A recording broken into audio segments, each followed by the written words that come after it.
Joining me now to talk more about today's veto and its impact on school districts is State School Boards Association President Tim Kramer. Tim, thanks for coming on. My pleasure, Nick.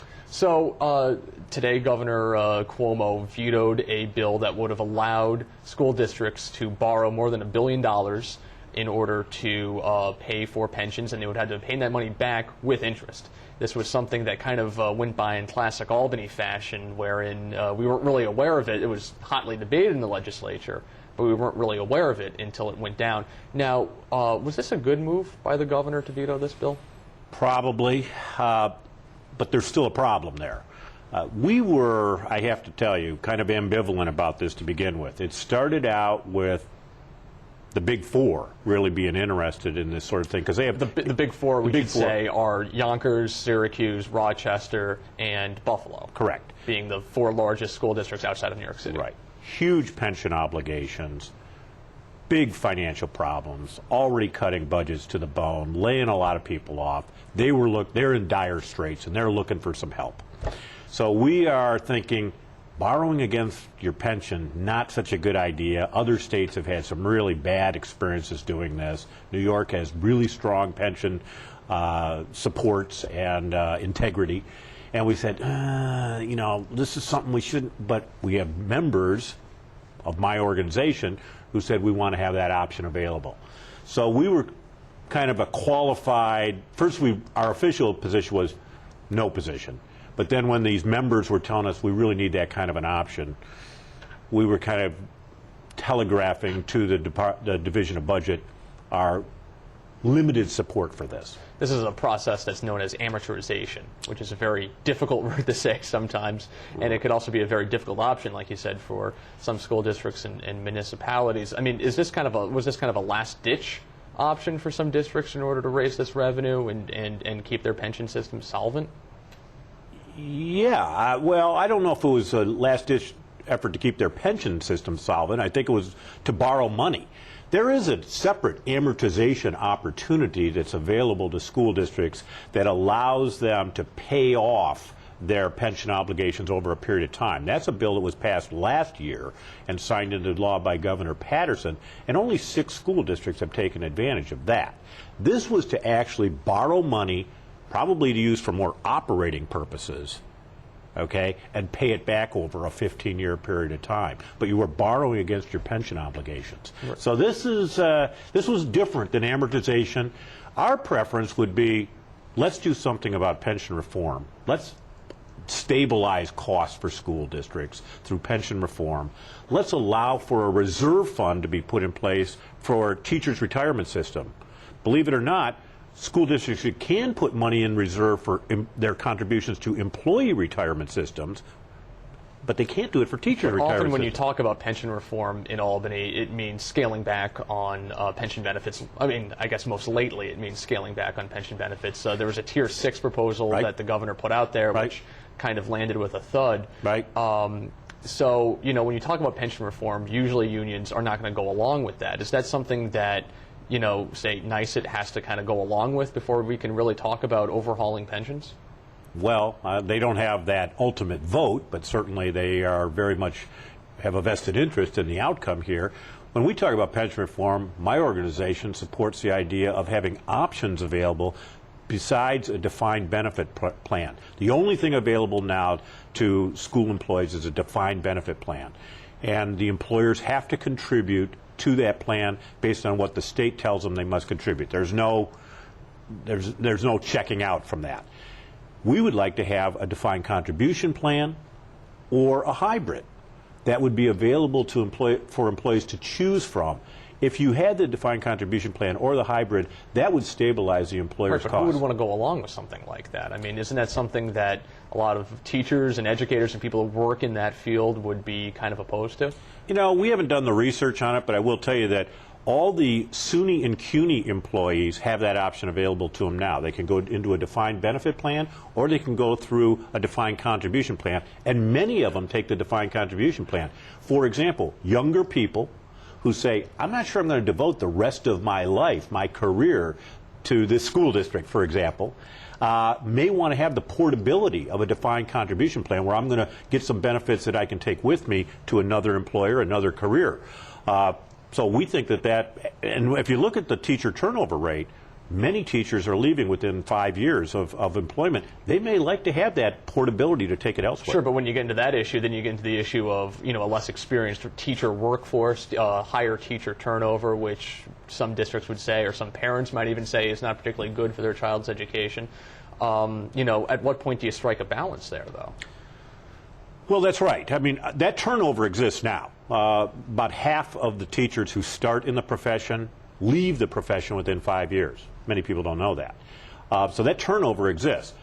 The idea here is if you offer them these strong benefit packages like a defined benefit plan, you're somehow they're going to stay the course and stay within the profession. And for some people, that is a strong lure. But obviously, the evidence is that it isn't the lure that holds a lot of people. They decide they're going to go do something else. Right, and we should also circle back on why this plan was actually voted on and passed by lawmakers, albeit by very narrow margins in both chambers. And it was because of the likelihood that the tax cap would be passed, and it did. It was a 2% property tax cap. Isn't this something that would ultimately help school districts live within that 2% cap? Well, in fact, it kind of negates the cap in a way, because this is money, if you were to borrow against the pension to pay for some of your costs, then you would not have to seek voter approval for that, and you would pay this off over a 15-year period of time.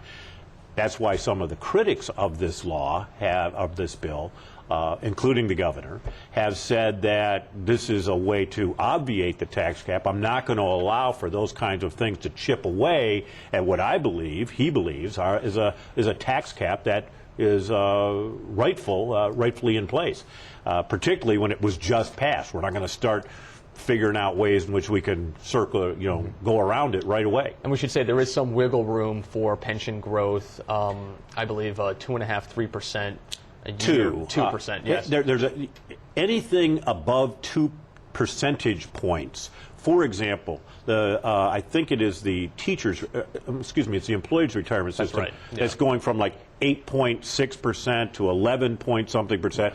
It's a 2.49% percentage point increase.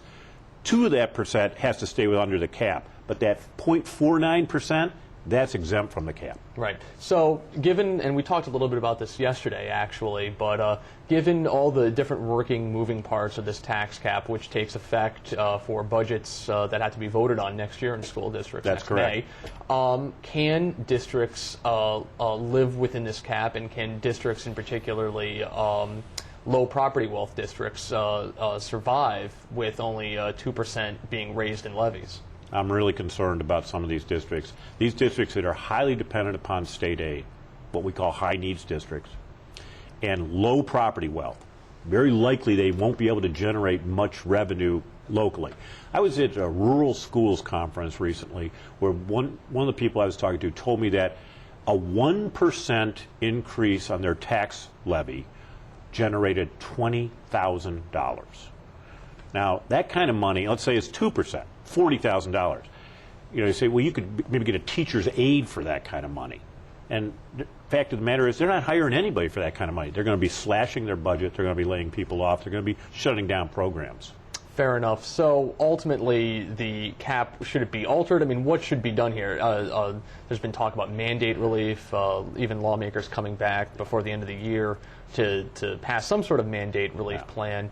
But realistically, can they pass some sort of panacea bill, or at least something that will kind of scale back some of the mandates in order for districts and even local governments to live within this cap? The cap's here. I really don't want to think that we're going to revisit that anytime soon. Certainly while Andrew Cuomo is governor, I suspect not. And mandate relief is the issue that we really need to. There are costs that school districts incur unnecessarily. But what can you do in legislation, though, to undo that? I mean, there's this mandate relief task force Yes. that's met maybe a handful of times. I'm a member. Really has not, and you're a member of that, Yeah. and really has not put out many, solid recommendations of what to do. I mean, Yeah. how do you do this? I mean, how do you scale back that mandate relief in legislation by December 31st? Well, they did put into this tax cap bill this mandate relief council.